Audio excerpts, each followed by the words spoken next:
Good morning, everyone. My name is Professor Femi Manyugbe Olufumilade. I'm an Ijebu man from Ogun State, and I'm presently director of a Center for Contemporary Security Affairs in one of our universities.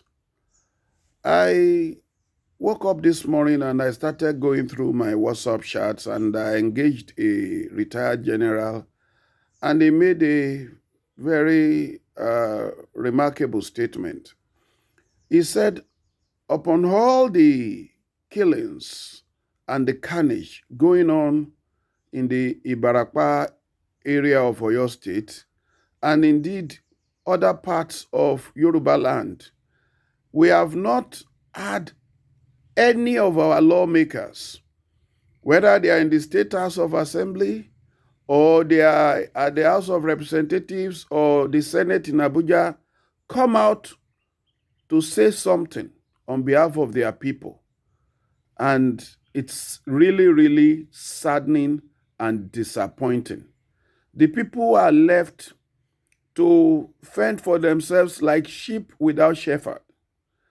And we have a situation where traditional rulers in Ibarapa had to send for a Yoruba gentleman called Sunday Igboho, Chief Sunday Adeyemo Igboho, to come and help them. And we have a government at all levels, local government, state government, federal government, but nothing is done to save lives. It's only when Igboho has issued his quit order to those identified as the kingpin by the people in the community themselves of the, killer bandits, that the federal government finally found its voice. Get Igboho arrested. But when Dr. Aborode was killed, and the woman from Imeko, who owned a filling station and other businesses in Igaga, was killed also because these rampaging bandits visited a filling station and wanted to abduct her. She refused. Nobody spoke. We didn't even hear commiseration from the state government. We didn't hear anything whatsoever from the federal government that controls all the security agencies and wouldn't want any state to even have an Amotekun. I just want to warn the federal government that for as long as you do not do the needful, expect more of Sunday Igboho in Yoruba land and other parts of Nigeria, even in Zamfara, even in Katsina, where the president comes from. As long as you cannot secure lives, precious lives, don't expect that people will fold their arms where you have failed to secure their lives as a government. While the heat was on the Gangan saga, another terrible occurrence visited Oru-Ijebu. An elderly woman was going to inspect a plot of land. She drove herself, and we have seen the pictures making the round, and the video footage is not a concocted story. The video footage of this woman in the hospital, she was badly shattered. It will take a miracle for that mama to regain herself in any meaningful measure again. Badly shattered. Her jaw was broken, blood everywhere. And the people that did this were the armed herdsmen. They ran away because that place was where I had my first degree. It was in that Axis. Oru Junction, where it took place, I can say it's the heart of Ijebu land. I'm an Ijebu man. It is at Oru Junction, you will see the road to Ogun State University, the road that leads to Ijebode, the road that leads to Ijebugbo, and the one that leads to Ibadan. It's at that intersection. If you are coming from Ibadan, let's say Ibadan is south of the junction. When you get to the junction and you continue, you are going to Ijebode. Ijebode is to the north, and other parts of Ijebu to the north. To your left is Ijebu Igbo and Oru Ijebu. That's why we call it Oru Junction. To your right is Ago-Iwoye, where Ogun State University, now Olabisi Onabanjo, is situated. That's where I got my first degree over 30 years ago. That is the heart of Ijebu land. These miscreants pumped bullets into this elderly woman's body, taking her for dead. Then because they were apprehensive, because people were coming, they ran into the bush. They left their cows. 3 of them arrested. The experience is that when such people are arrested by lawful citizens in this part of the country, before you know what is happening, another will come from somewhere, usually Abuja, that they should be released. Many a times they are released with their guns. Whoever is giving that order, I'm telling you, you will receive the judgment of God. Not only when you die, even here on earth, a day is coming when you will have cause to regret your action, because nemesis will catch up with you. The Sunday Igboho that they are harassing, talking about him up and down,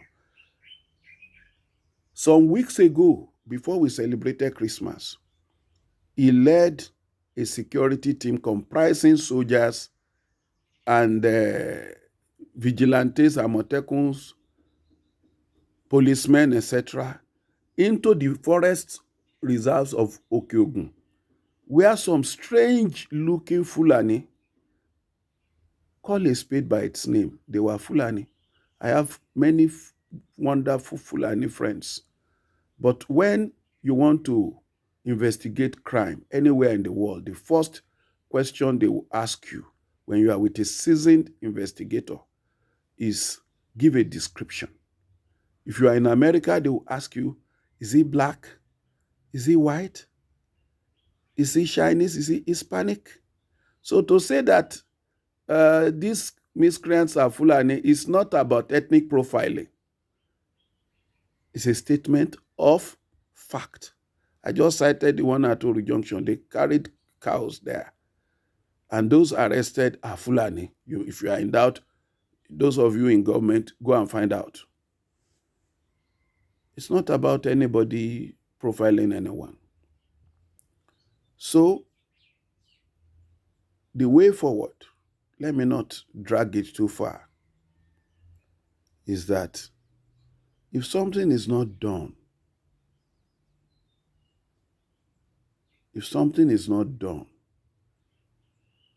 and done very fast, anything can happen to this country.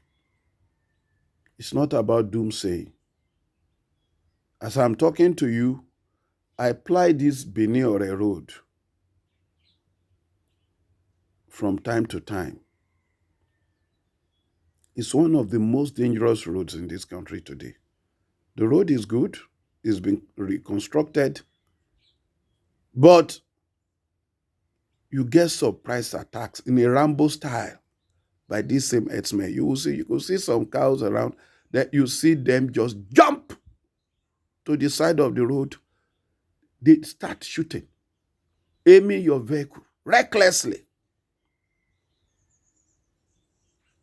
Many have had accidents as a result of that, and they have perished. Some have run into, to the bush with their vehicles, and they are gone. Some have been snuffed out. My younger colleague, Kelvin Isebekai, that was how he was killed. On that road, my colleague, Mr. Sholola, was abducted. For 5 days, April 26 to May 1 before it was released. President Buhari, Nigeria is dying.